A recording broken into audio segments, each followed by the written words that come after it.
Alright, first things first, I better cover myself by saying please be careful if you decide to open your amp up and troubleshoot it.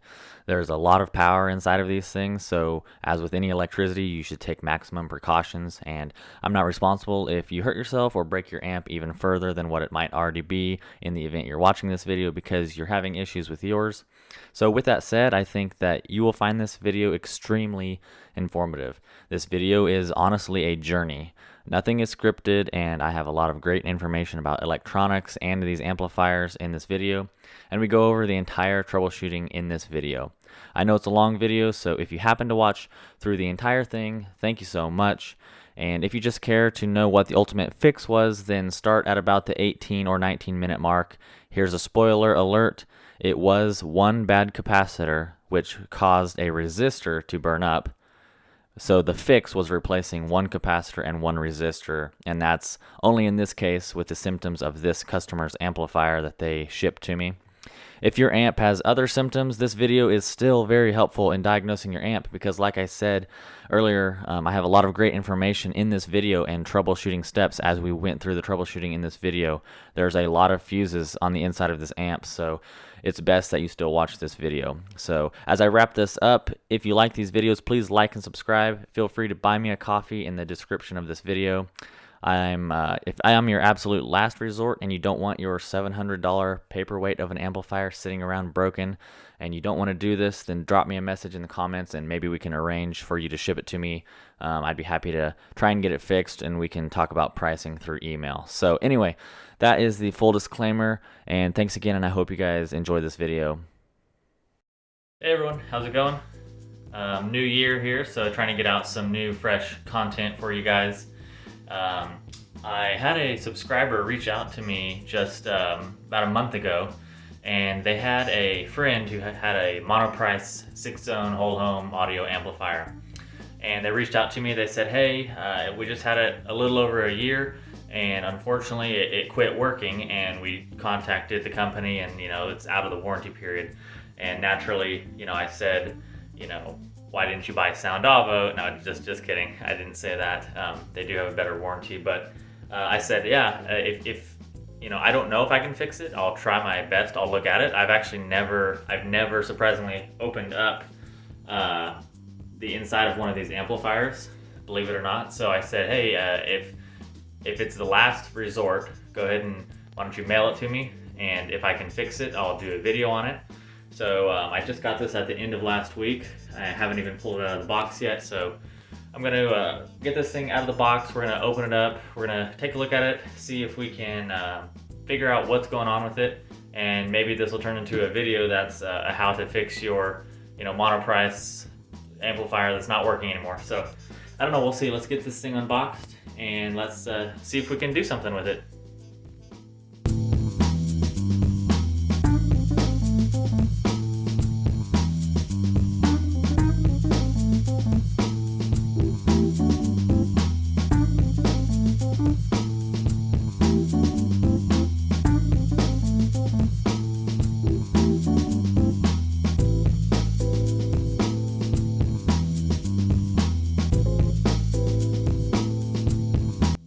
Alright, awesome. They sent me the whole setup. They sent me a keypad, so one of their keypads, their keypad hub, some cables.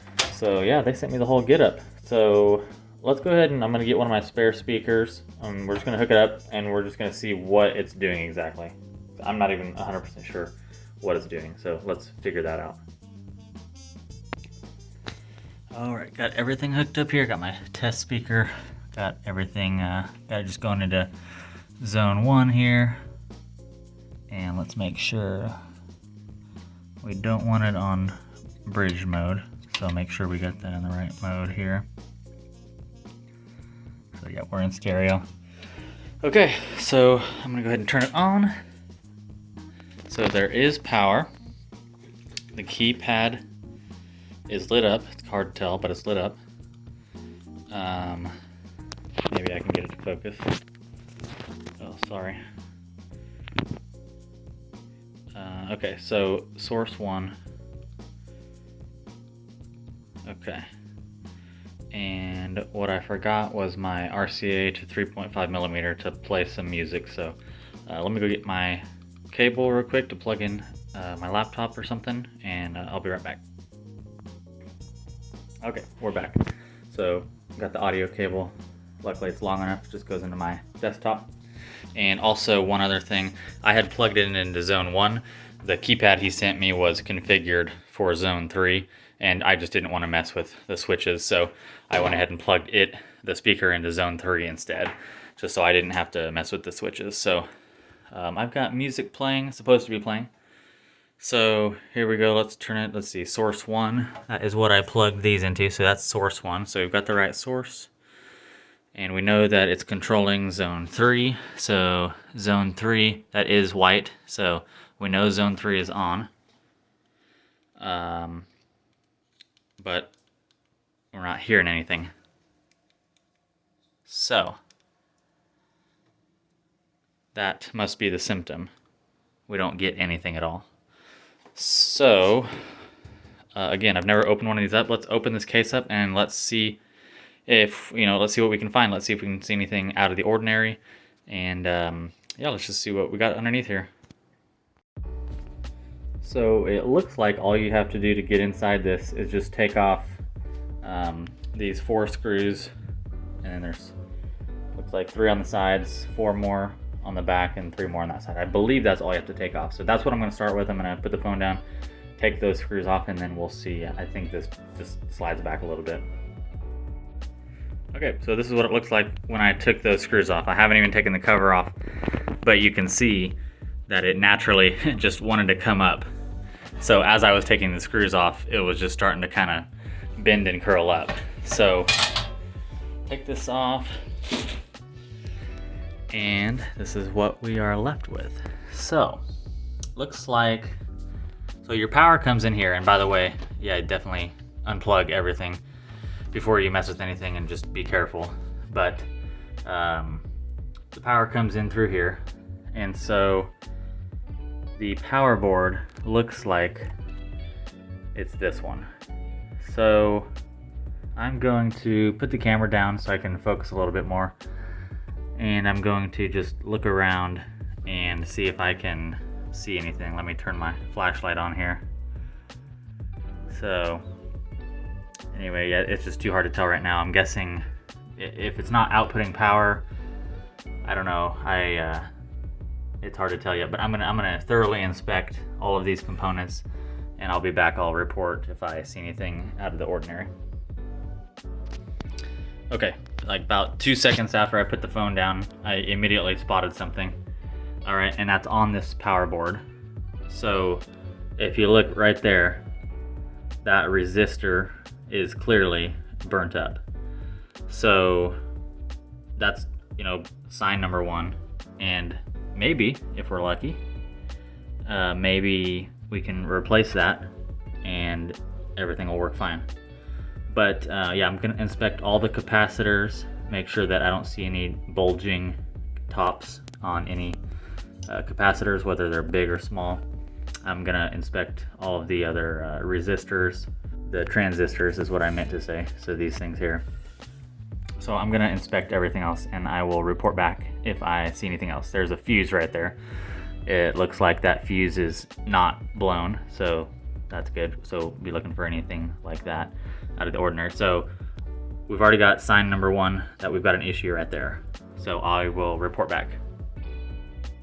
I just wanted to talk a little bit more about this just so you guys have an understanding of what's going on. So these chips right here that are kind of like, almost look like they're glued, they have thermal paste and they're on this heat sink. So what this does is your amplifier generates a lot of heat, so it goes up on this heat sink to cool off. And so each one of these, it's a 6-zone, if you recall, they're 6-zone amplifiers.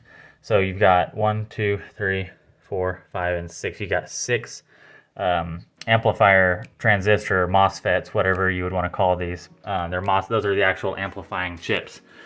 And each zone, so you've got 1 for each zone, and each zone you can see that we've got 1, 2, looks like 3.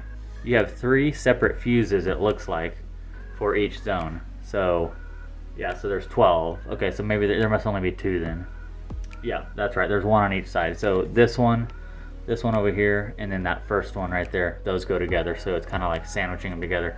So it's totally possible if you had an amplifier, one of these types of amplifiers go bad, but only one zone wasn't working right, it's totally possible that you could have blown a fuse or one or multiple fuses just for one zone. So that's something that, again, I've never looked into one of these, but seeing that, you could definitely have symptoms where everything's working but one zone, and it could be just the fuses for that zone. So I just wanted to point that out.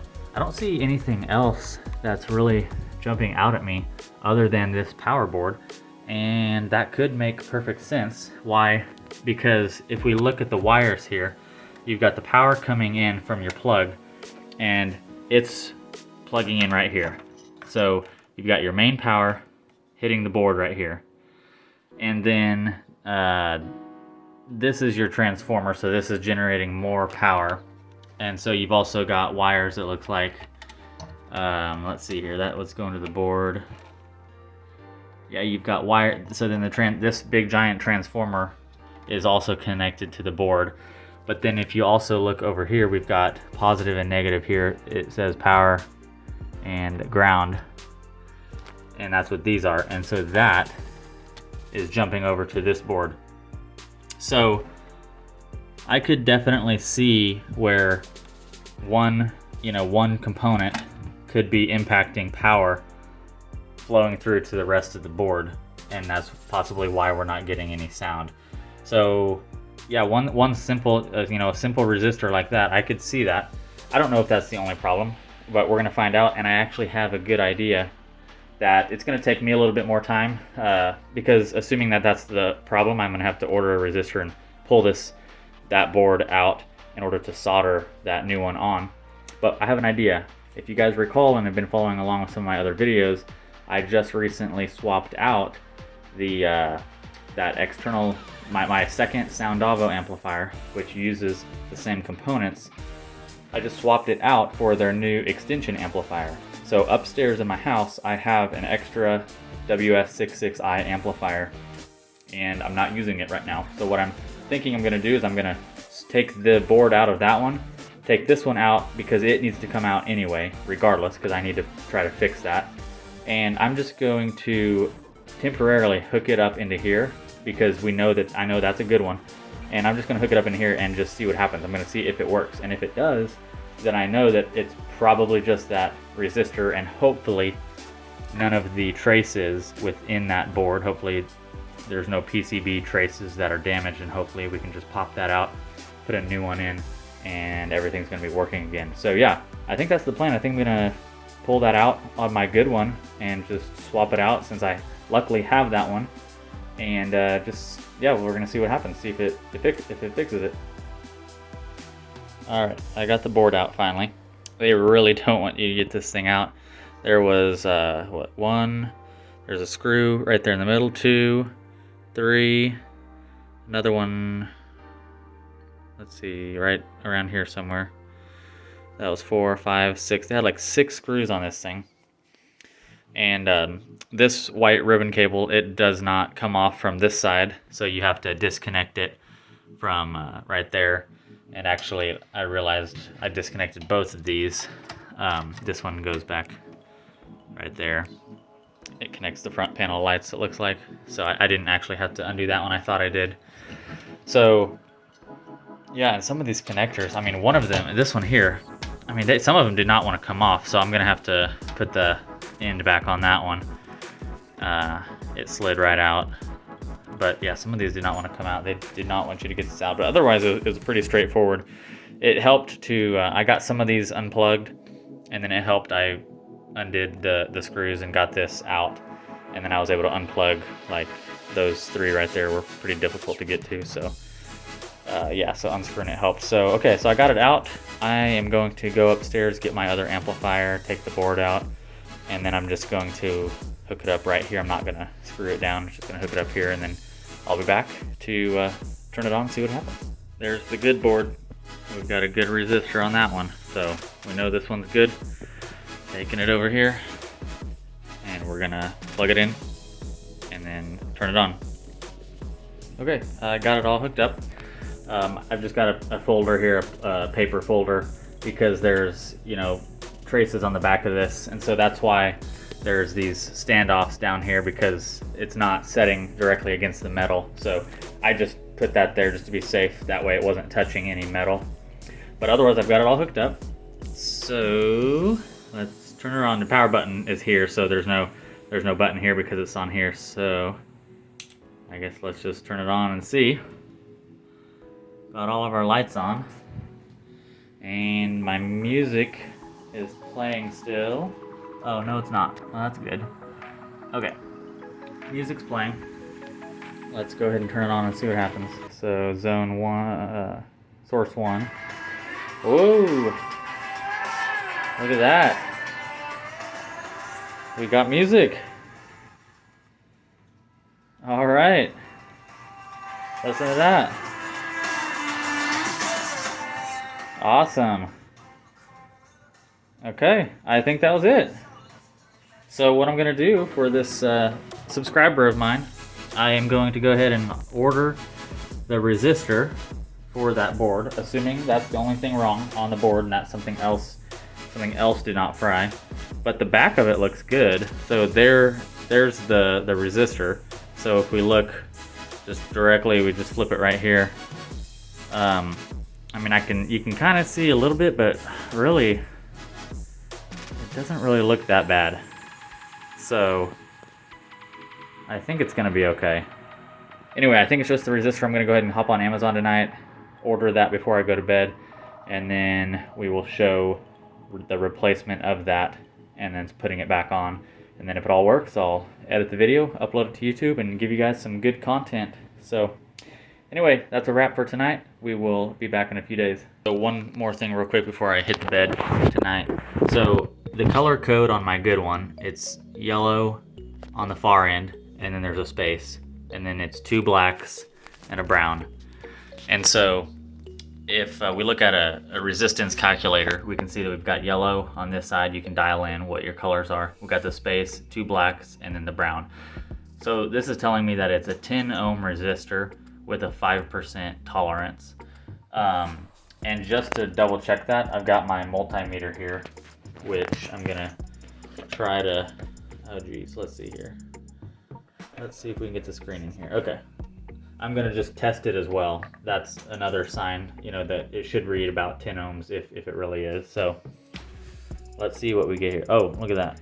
Hold on, let's see if we can get it back. I'm trying to watch it and do 2 things. Yeah, look at that. We're literally right at, you know, 10 ohms. 9.9, we got our tolerance. So it's definitely a 10 ohm resistor. So let's talk about wattage really fast. Now I'm gonna go ahead and replace it with another resistor that's the same type as this one, because I don't have a whole lot of room. You could, if you wanted to replace it with something better, you could replace it with a ceramic resistor. Now, these things are way better, but I mean, you could cook a damn steak on that thing, and I'm not trying to cook any filet mignon on this amplifier, so I'm not going to replace it with a ceramic one. So we're just going to stick with the same one. I'm going to go with a higher wattage. So you can see this is a pretty big resistor. You know, it's about the size of my fingernail. And if we compare that, let me see if I even have a smaller one. Yeah, if we compare it with down here, you see how much smaller that one is, that resistor with the colored lines on it. The difference, a big difference, is the amount of watts that can handle it. What I'm gonna do, just to be safe, so that way it doesn't happen again, it doesn't get fried again. Maybe, I don't really know what wattage this is. I'm going to do some research and try to find out. It's probably a 1 watt or a 2 watt resistor. It's probably not any bigger than that. These small ones down here are usually like 1/4 of a watt or a 1/2 a watt, so they're pretty small. I'm guessing that's 1 or a 2.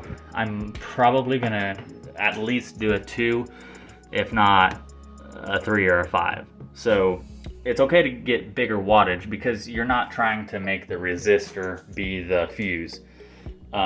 If enough watts go through it, it's gonna blow like that.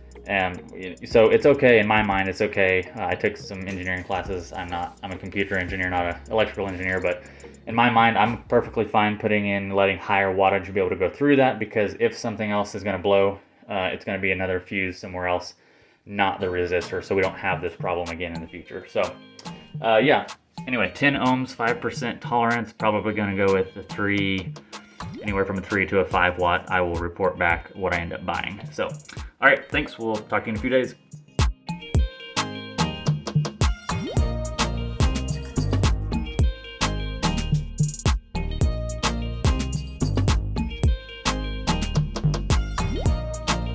All right, I got my resistors in the mail. It's been 2 days later. So there's my pack. So I ordered the 5 watt, if you remember, and it's hard to tell what you know with in the pictures, but there's what I pulled off. There's what I got. So obviously what was pulled off was probably only a 2 watt. I bet this is only 2 watts, and so we're replacing it with a 5 watt. So I wouldn't go any bigger than this. It should still fit in there, so it's just gonna be a little tighter. Alrighty guys, take a look at this. Look up at the top of your screen. See that burnt little disc? That is a ceramic disc capacitor that I failed to see. That was actually the cause of all of our problems that caused the resistor to burn up. And here in a little bit you will see that I continue to have issues, and it's as a result of that. The reason I didn't see it is because it was overshadowed, and the shadow kind of blended in with that disc. So it just took me longer to be able to actually recognize and see where that was. And immediately, as soon as I saw that, when I was still having issues, I was like, okay, this is. And it'll have to stick up a little bit. So it'll have to stick up just in order to get the leads to fit in there. So, but it will fit. We'll make it fit. So, but yeah, so we're replacing it with a higher wattage. I don't think that we'll ever have this problem again. If something else is going to fail, it's going to be something else that's not this. So we'll get this put on and test it.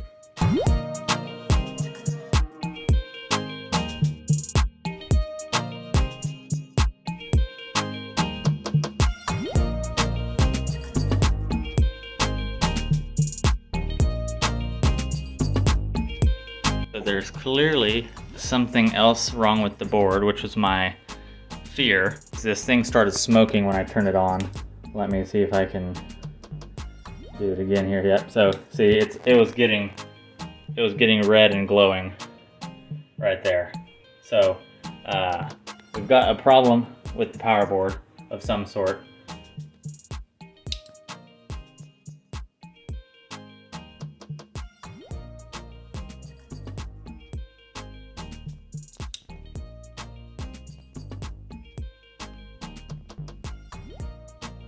Alright, this is round number 2. I've replaced the bad capacitor, which was right in there, and I've replaced a new resistor there. There's all the little ceramic disc capacitors that I've just got in the mail. So I think that was probably our culprit right there.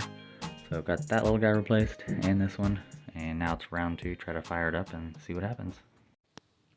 Alright, I've got it hooked up. Here we go.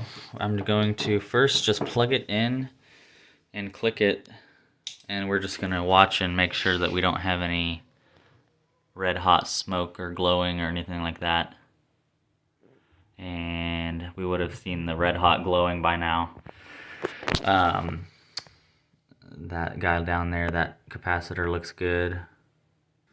So my theory on what was happening is that capacitor down there, they had went bad, so it was the culprit, and it was shorting out because if you look at the bottom side of the board, it's PCB trace. If you follow it, you can see it, and it goes to that side of the resistor. And if you look at the video again of the glowing hot redness, it was kind of starting on that side of that resistor. So those two, that capacitor and that resistor, are connected together. So it was the culprit of that. So then when I didn't see that and I just replaced that, it was still shorting it out, and then it was eventually going to cause that thing to blow as well. It was on the verge of blowing.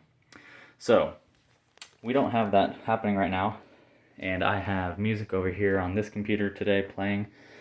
So drum roll, let's see if we got it fixed. Oh, would you just listen to that? We've got it. That was it.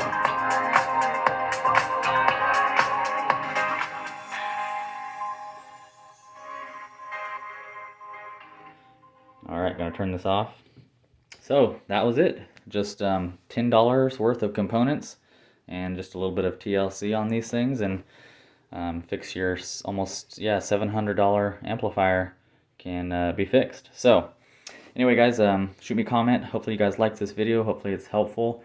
If you guys have any questions or issues, or maybe you want to send your pay me and send your amplifier to me if you're not comfortable, yeah, shoot me a link, shoot me a comment, and we can talk about it. So awesome. Hope you guys liked this video. Thank you.